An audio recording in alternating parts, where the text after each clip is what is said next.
Token लेना पड़ेगा, 25 रुपए का टोकन लेना पड़ेगा, 10 रुपए का टोकन लेना पड़ेगा, 50 रुपए का टोकन लेना पड़ेगा। कोई अन्नपूर्णा माता के टोकन की जरूरत नहीं। आप आए हो, माता अन्नपूर्णा के पुत्र हो, भोजन करो, जाइए। ये पेट भरती है मां अन्नपूर्णा, इसीलिए इसको काशी कहते हैं, इसीलिए काशी कहते हैं। पेट भर रही है मां, कोई खाली नहीं। इसीलिए कहते हैं ना, बम बम बोल रहा है,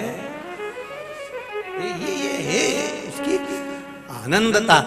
कई लोग बड़े चक्कर में रहते हैं, कई लोगों के मन में रहता है कितना ट्रॉफिक है, इतना ट्रॉफिक, इतना ट्रॉफिक, कैसे फंस गए हम तो।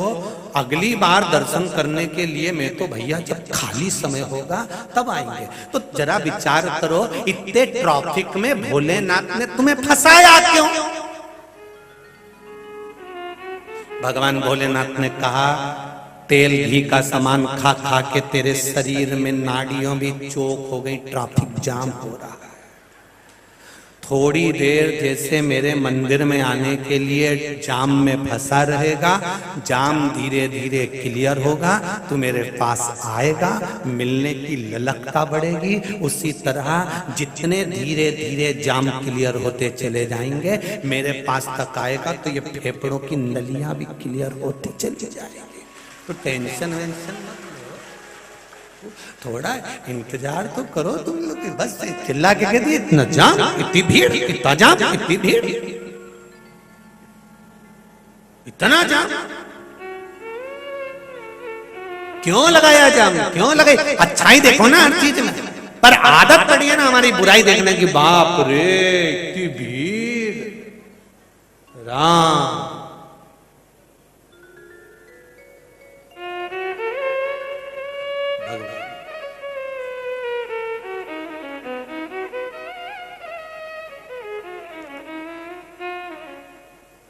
महाराज। आतिश भगवान विष्णु, ब्रह्मा जी गाय माता को लेकर आ गए, केतकी के फूल को लेकर आ गए। नीचे आए, ब्रह्मा जी ने भगवान विष्णु से पूछा आपको चरण मिल गए? भगवान विष्णु ने ब्रह्मा जी से पूछा आपको सिर मिल गया, छोर मिल गया? ब्रह्मा जी ने बोला मैं बाद में बताऊंगा, पहले आप बताओ, आप बड़े हो, पहले बड़ों को बताना चाहिए, आपको चरण मिले? भगवान विष्णु ने कहा मुझे चरण नहीं मिले। भगवान विष्णु ने सत्य कह दिया, इसलिए शिवलिंग में से आकाशवाणी हो गई, नारायण तुम्हारा नाम आज से सत्य नारायण होगा। सत्य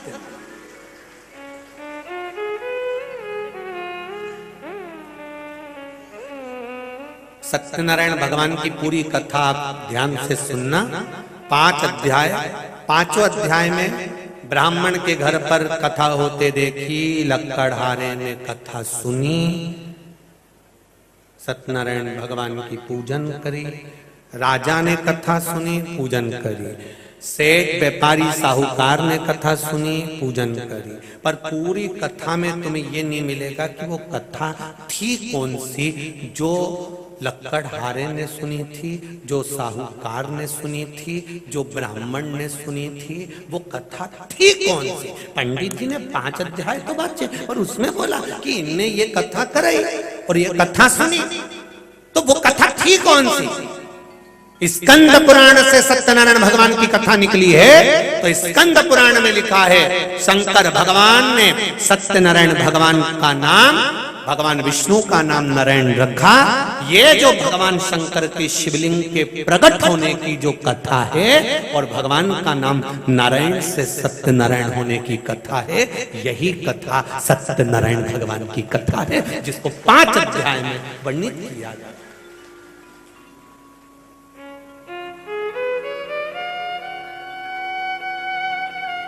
ये वही कथा है। और सुना भगवान देवादिदेव महादेव ने तुरंत नारायण का नाम सत्यनारायण रख दिया। तुम सत्य बोलते हो, तुम्हारा नाम सत्यनारायण है, पदवी बढ़ गई, प्रमोशन हो गया, नारायण से सत्यनारायण हो गए। और ब्रह्मा जी, आपको क्या भगवान शंकर के शिवलिंग का छोर मिला? ब्रह्मा जी बोले हाँ, ना मानो तो पूछ लो केतकी के फूल से।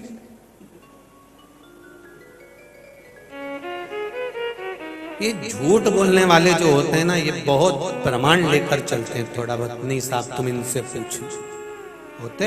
एक चेला गुरुजी के पास गया, गुरुजी बोले क्या है, आपका फोटो दे दो। गुरुजी ने कहा फोटो का क्या करेगा, दुकान में लगाऊंगा। दुकान में लगा के क्या करेगा, गुरुजी बस दे दो आप तो। गुरुजी ने कहा दुकान में लगा के करेगा क्या, ये तो बता। बहुत सारे ग्राहक आते हैं, कसम खाना पड़ती है झूठी। तो गुरुजी ने पूछा किसकी खाएगा, बस तुम्हारे फोटो की खाएगा। गुरुजी ने कहा रहने दे, तू तेरे हाथ जोड़ो, तू तो जा, नहीं देना।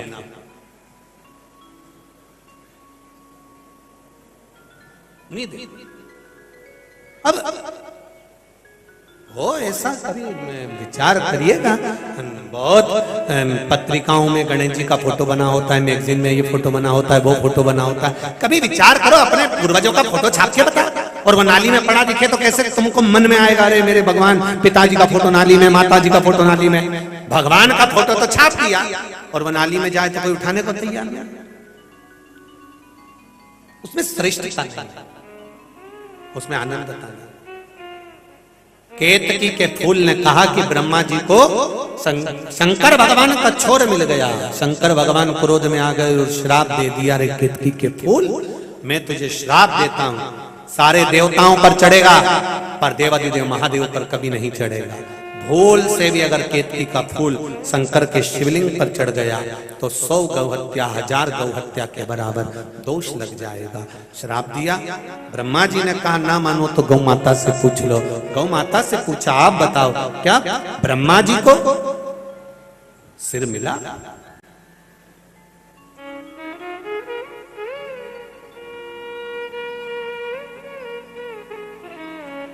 क्या ब्रह्मदेव को सिर मिला है? गौ माता ने कहा हाँ, ब्रह्मा जी को भगवान शंकर के शिवलिंग का मस्तक मिला। आ गया क्रोध मेरे देवाधिदेव महादेव, कह दिया ये गौ माता झूठ बोल रही है, तू जगत की माँ है, माता है, और तू झूठ बोल रही है क्यों? अगर जगत की माँ झूठ बोलेगी तो ये अच्छी बात नहीं।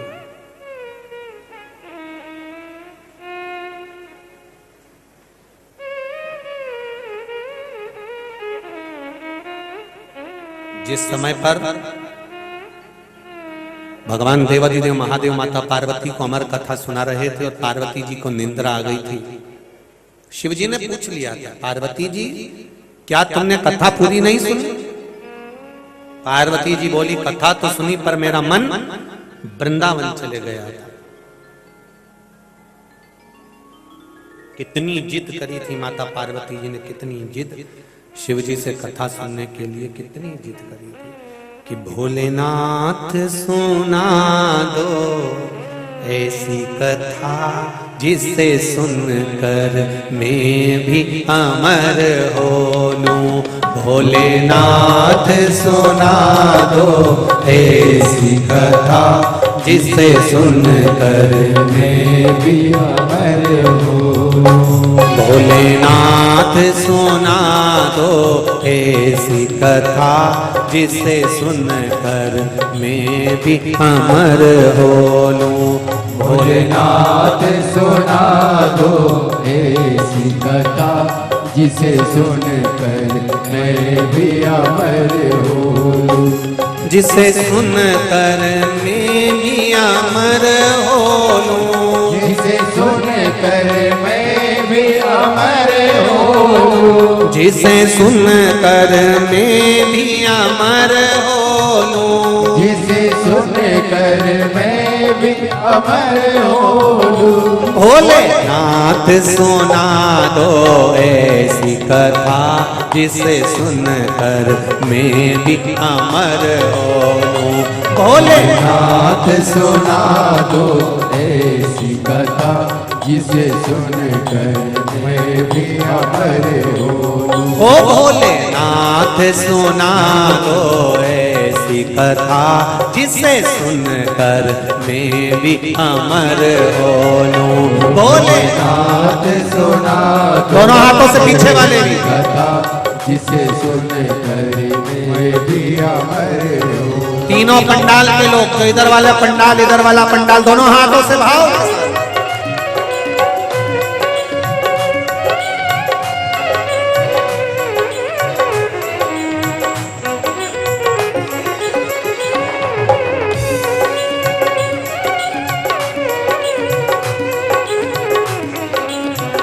शंभो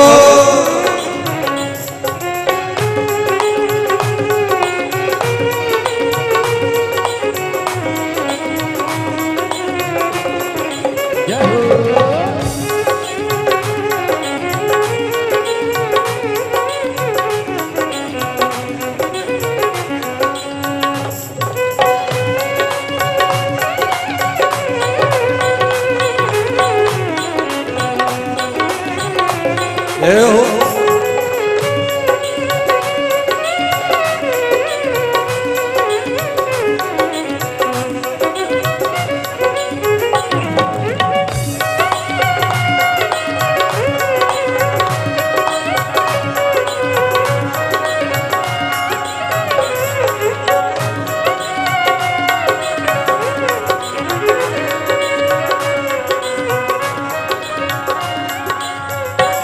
जिस कथा को सुना था मीरा ने, जिस कथा को सुना था मीरा ने, जिस कथा को सुना था मीरा ने, जिस कथा को सुना था मीरा ने, ओ भोलेनाथ सुना दो ऐसी कथा जिसे सुनकर मैं भी अमर हो लूं। भोलेनाथ सुना दो ऐसी कथा जिसे सुनकर मैं भी अमर हो।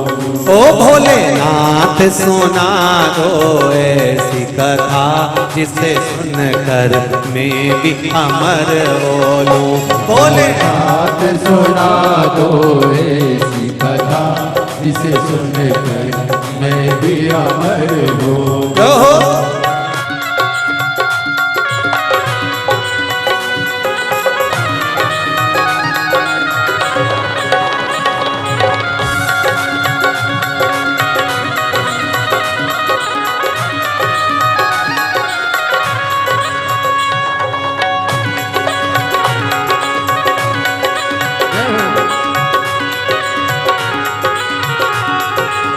शंभो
जिस कथा को सुना था शबरी ने, जिस कथा को सुना था शबरी ने, ओ जिस कथा को सुना था शबरी ने, जिस कथा को सुना था शबरी ने, ओ भोलेनाथ सुना दो ऐसी कथा जिसे सुनकर मैं भी अमर हो लूं। भोलेनाथ सुना दो ऐसी कथा जिसे सुन कर मैं भी अमर हो लूं। ओ भोलेनाथ सुना दो ऐसी कथा जिसे सुनकर मैं भी अमर हो लूं। भोलेनाथ सुना दो ऐसी कथा जिसे सुन कर मैं भी अमर हो लूं। जय हो।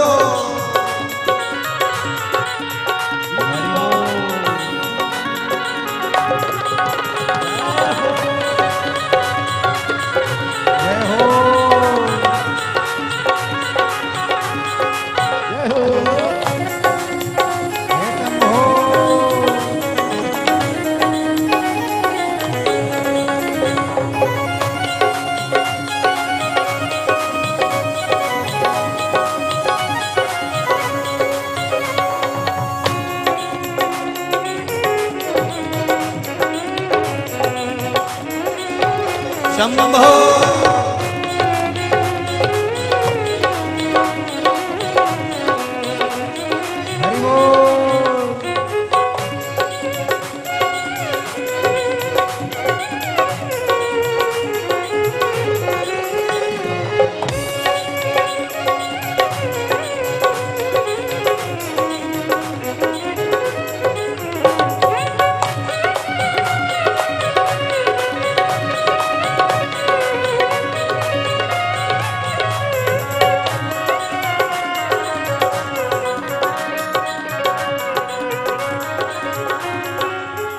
जिस कथा को सुना था कर्मा ने, जिस कथा को सुना था कर्मा ने, जिस कथा को सुना था कर्मा ने, जिस कथा को सुना था कर्मा ने। ओ भोलेनाथ सुना दो ऐसी कथा जिसे सुनकर मैं भी अमर हो लूं। भोलेनाथ सुना दो ऐसी कथा जिसे सुन कर मैं भी अमर हो लूं। ओ भोलेनाथ सुना दो ऐसी कथा जिसे सुनकर मैं भी अमर हो लूं। भोलेनाथ सुना दो ऐसी कथा जिसे सुन कर मैं भी अमर हो लूं। जिसे सुनकर मैं भी अमर हो लूं। जिसे सुन कर मैं भी अमर हो लूं। ओ जिसे सुनकर मैं भी अमर हो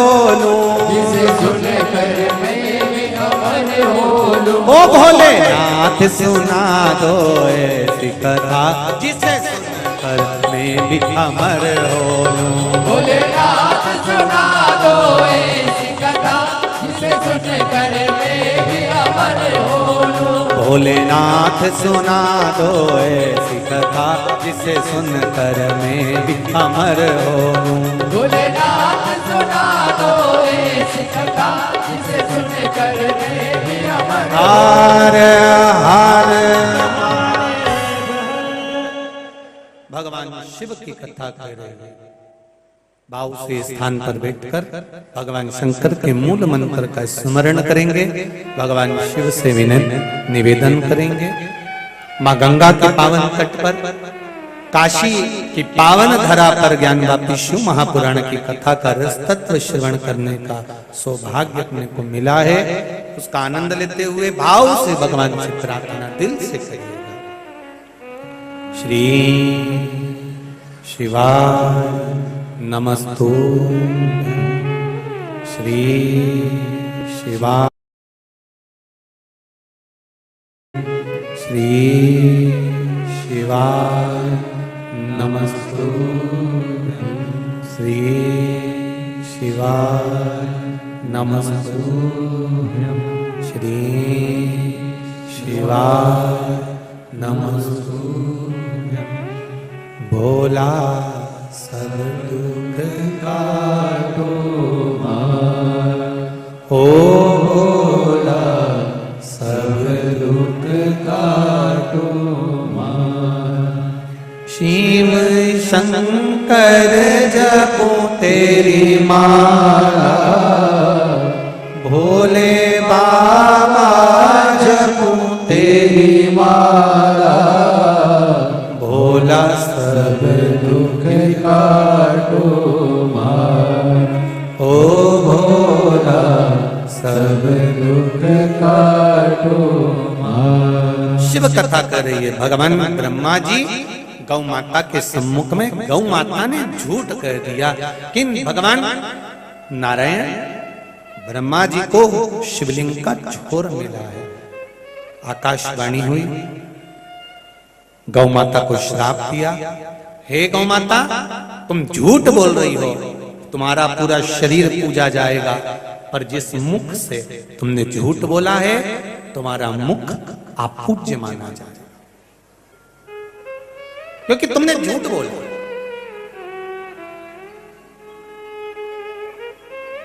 कितनी बड़ी बात है। सनातन धर्म के अंतर्गत सारी परिक्रमा आगे से होती है, सारा दान आगे से होता है, पर गौ माता की परिक्रमा गाय की पूंछ से चालू होकर पूंछ पर विराम होती है, और गौ माता का दान गाय की पूंछ पकड़कर किया जाता है। क्यों? क्योंकि इसने मुख से झूठ बोल दिया था, इसलिए सामने से दान नहीं होता, सामने से परिक्रमा नहीं होती, पूंछ से चालू होकर पूंछ पर विराम होती। अब जरा विचार करिएगा, गौ माता ने झूठ बोला तो आज तक गौ माता का दान पूंछ पकड़ कर किया जाता है, और सामने से परिक्रमा नहीं होती। तुम दिन भर में कितना झूठ बोलते हो तो तुम्हारा क्या होगा कालिया? विचार सोचिए, विचार करिएगा जरा, भाव जरा सम्मुख में लेकर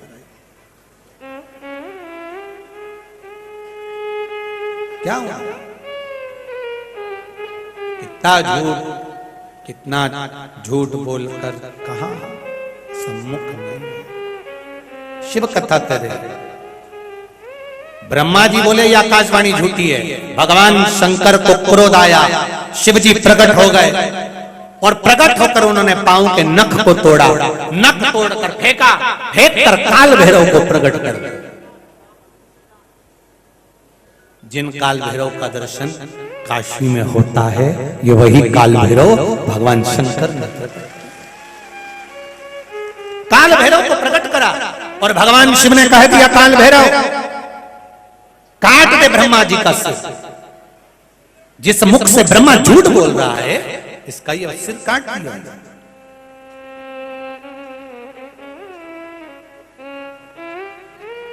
बहुत ध्यान दीजिएगा जरा। हम जब एक बार झूठ बोलते हैं तो हमारा पुण्य समाप्त होने लगता है, कटने लगता है, पुण्य समाप्त होने लगता है। पुण्य की समाप्ति होना चाहिए।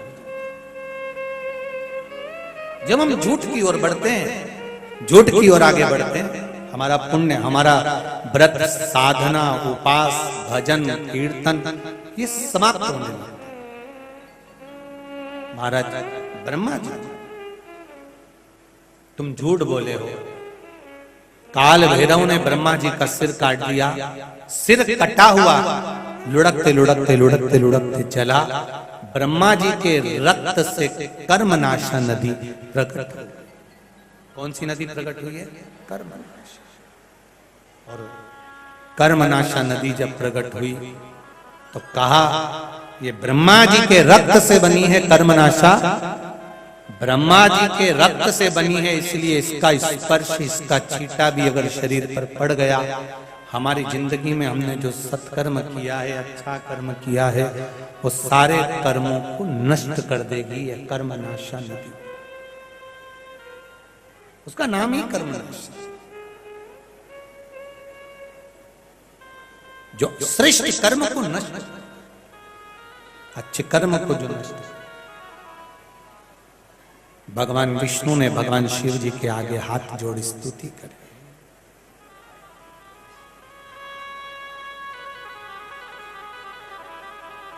निवेदन किया, हे शिव, हे ओघड़ी। देखिए ब्रह्मा, विष्णु और महेश, काशी की ये शिव महापुराण की कथा करती है, इन तीनों में कोई भेद नहीं।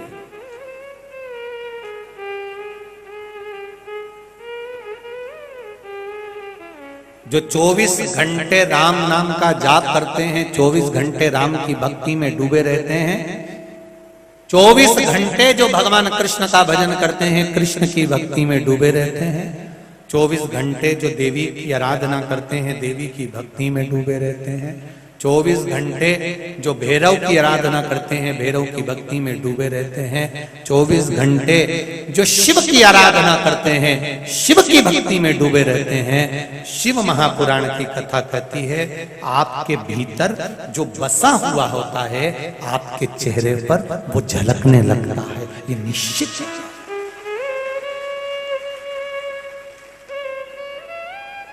आपके भीतर जो भरा हुआ होगा, आपके भीतर जो समाया हुआ होगा, आपके भीतर जो भरा हुआ होगा, वो आपके चेहरे से झलकेगा। जो देवी की आराधना में लगे रहते हैं, देवी का स्मरण करने लगते हैं, जो माता रानी का भजन पूजन करते हैं, 24 घंटा माँ की आराधना में लगे रहते हैं, उसके चेहरे पर माता की एक झलक आ ही जाती है। जो राम का भजन करते हैं, राम की एक झलक आ ही जाती है। कृष्ण का भजन करने वालों पर कृष्ण की झलक आ ही जाती है। शिव का भजन करने वालों पर शिव की झलक आ ही जाती है। बस वो भजन, वो पूजन, वो आराधना, भगवान की भक्ति, बस इतना स्मरण जरूर हो कि छल से ना करा गया हो।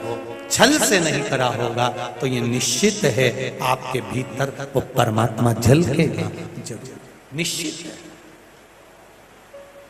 वो कहते हैं ना, तेरी सूरत में देखूं नगीना में, बाबा आओगे कौन से महीना में। हम भगवान की आराधना को जब करें तो हम जिसका भजन कर रहे हैं, हम जिसका स्मरण कर रहे हैं, हम जिसका कीर्तन कर रहे हैं, हम जिसका मंत्र जाप कर रहे हैं, हम जिसकी भक्ति में डूबे हुए हैं, वो झलकता है, दिखता है, सम्मुख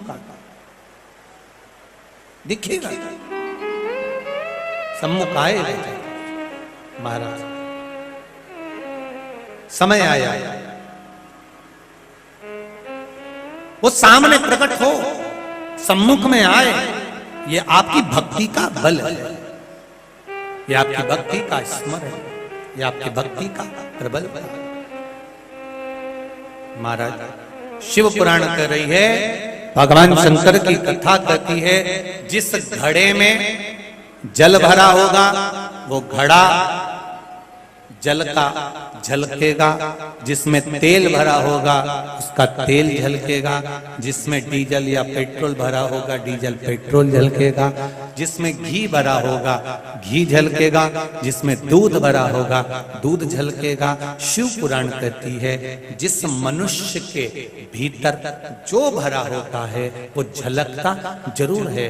अगर अहंकार भरा होगा तो अहंकार झलकेगा, पाप भरा होगा तो पाप झलकेगा, और पुण्य भरा होगा तो पुण्य झलकेगा, भजन भरा होगा तो भजन झलकेगा।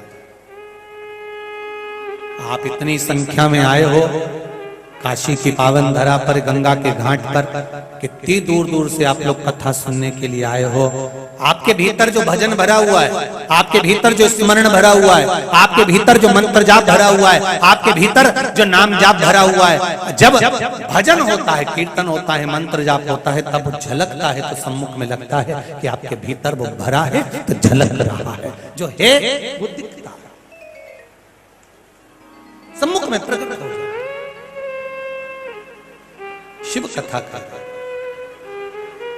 भगवान शिव की आराधना, भगवान शंकर की कथा कर रही है। भगवान विष्णु ने देखा कि ब्रह्मा जी का सिर कटा हुआ गिरा पड़ा है, ब्रह्मा जी का सिर कटा हुआ,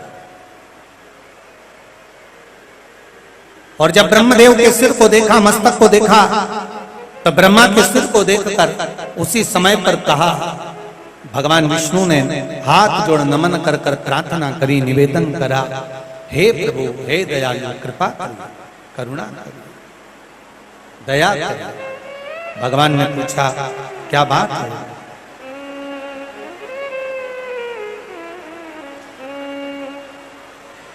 बोल गंगा मैया की, काशी विश्वनाथ भगवान की। जब देखा प्रार्थना करी, प्रभु दया करिए। भगवान शिव ने पूछा क्या बात है नारायण, क्या हुआ? भगवान विष्णु कहते हैं, प्रभु ये ब्रह्मा जी का मस्तक कट कर गिरा हुआ है, लोग इससे नफरत करेंगे, आप कृपा कर दीजिए, आप दया कर दीजिए, आप करुणा कर दीजिए, आप उदारता कर दीजिए, कुछ कृपा कर दीजिए, कुछ करुणा कर दीजिए, कुछ कृपा कर दीजिए। तब भगवान शिव ने कहा क्या चाहते हो नारायण? भगवान विष्णु ने कहा केवल इतनी कृपा करो, ये कटे हुए मस्तक का लोग अपमान ना करे, ऐसी कृपा कर दो। भगवान ने उसी समय पर कृपा करी और शिव जी ने ब्रह्मा जी के कटे हुए मस्तक को बट वृक्ष बना दिया, बड़ का पेड़ बना दिया। भगवान देवादिदेव महादेव ने कहा सुनो नारायण, ये ब्रह्मा जी का कटा हुआ सिर बट वृक्ष बनेगा। इस बट वृक्ष के नीचे कोई बैठे चाहे नहीं बैठे, मैंने ब्रह्मा जी के मस्तक को वापिस पूज्य बनाया है, तो मैं इस बट वृक्ष के नीचे विराजमान मिलूंगा। शिव जी ने कहा मेरा नाम बटकेश्वर महादेव रहेगा। शिव जी का नाम बटकेश्वर महादेव। पहले भी आपको कहा जब कर्जा ज्यादा बढ़ जाता है, बहुत ज्यादा व्यक्ति कर्जे में डूब जाता है, वैसे तो कर्जा करना नहीं चाहिए। शिव महापुराण की कथा कहती है कि जिंदगी भर कर्जा कर लिया और कर कर कर कर के जा, उसी का नाम कर्जा है। जिंदगी भर जोड़ जोड़ा, कर्जा ले लेकर रख लिया, किस्त भर भर के मर गए, कर कर के चले गए, तो उसका नाम ही कर्जा है। वैसे तो कर्जा लेना भी नहीं चाहिए और देना भी नहीं चाहिए। जो तुमने कर्जा कोई मांगने आया है तो कहो उसको। यहां तक शिव महापुराण की कथा कहती है अगर किसी भिखारी को, किसी भूखे को भोजन करा रहे हो तो भोजन कराने की मना नहीं है, पर शिव महापुराण की कथा कहती है भोजन कराने से ज्यादा पुण्य मिलता है उसको भोजन कमाने का तरीका सिखाने में।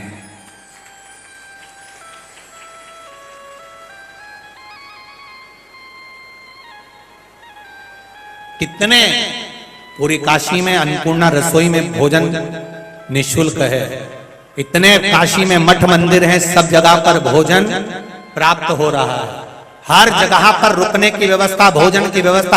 आप लोगों से भी निवेदन है, जितने लोग इस पंडाल में ठहरे हैं, हमारा तो निवेदन है, गंगा नदी पास में है, रात को पानी आए दिन में पानी आए, तो आपसे भी करबद्ध निवेदन है कि पंडाल में कोई मत सो। बहुत सारे धर्मशाला मठ मंदिर बने हुए हैं, आप वहां जाकर विश्राम करो, कोई मना नहीं करेगा आपको।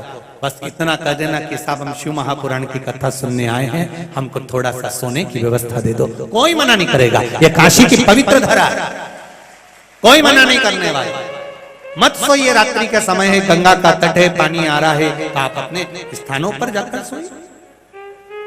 तो हमारा तो निवेदन, यहाँ पर बहुत विश्वनाथ बाबा के दर्शन करने जाओ, काल भैरव का दर्शन करने जाओ, कितने मठ मंदिर, कितना भोजन भंडारा चलता है। उसके बाद भी कोई अगर वहां सम्मुख खड़े होकर बाबा के दरवाजे पर कोई, कई माताएं, कई बहुत लोगों को देखा कि वो भिक्षा मांग रहे हैं, भीख मांग रहे हैं। उनसे निवेदन है हमारा, हमारी काशी की धरा को आप ये ना करें कोई भगत बाहर से आया है, दर्शन करने आया है, उसके पीछे पड़ गए कि देना ही पड़ेगा, देना ही पड़ेगा, देना ही पड़ेगा। ये श्रेष्ठता नहीं है, ये काशी की पुण्य धरा, पवित्र धरा।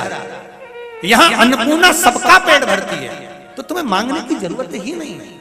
तुम तो केवल किसी स्थान पर बैठकर अगर शंकर का मंत्र जापी कर लोगे ना, तो ये मेरा विश्वास कहता है कि अन्नपूर्णा खुद मंदिर छोड़कर तेरा पेट भरने आ जाएगा, स्वयं अन्नपूर्णा पेट भरने आ जाएगा। क्यों मांगा? किसी के आगे हाथ मत फैलाओ, फैलाना है तो देवाधिदेव महादेव के सामने। उससे भगवान विष्णु से कहा कि ये शीश की पूजन, भगवान कहते हैं कर्जा मुक्ति के लिए बटकेश्वर महादेव का पूजन जरूरी है, स्मरण जरूरी है। पहले भी कई उपाय आपको बताए हैं बटकेश्वर भगवान के, कि दही के शिवलिंग का निर्माण कर कर बड़ के पेड़ के नीचे अगर शिव की आराधना करी जाती है तो कर्जे से मुक्ति होती है महाराज, और गया हुआ पैसा भी हमारा वापिस आता है। वो बटकेश्वर भगवान ब्रह्मा जी ने भगवान शिव से कहकर अर्धनारीश्वर स्वरूप का दर्शन किया। भगवान अर्धनारीश्वर पधार रहे हैं, जोरदार ताली बजाकर स्वागत करें और यजमान परिवार इनका पूजन करे भाव भक्ति से, आनंद से। 2-3 दिवस की कथा आज विराम ले रही है, कल कथा का तीसरा दिन रहेगा। आप सब काशी की पवित्र धरा पर आकर शिव महापुराण की कथा का रसतत्व ग्रहण कर रहे हैं। बहुत बहुत साधुवाद, बहुत बहुत आनंद और बहुत प्रसन्नता का विषय है। जैसा काशी में कॉरिडोर का निर्माण हुआ, उसी तरह उज्जैन नगरी में महाकाल बाबा का भी सुंदर कॉरिडोर का निर्माण हुआ है। आज उस कॉरिडोर का सुंदर पूजन और सुंदर शिलान्यास है और बहुत सुंदर उद्घाटन है। एक बार उज्जैन वासियों को, महाकाल नगरी के सभी जुड़े हुए भक्तों को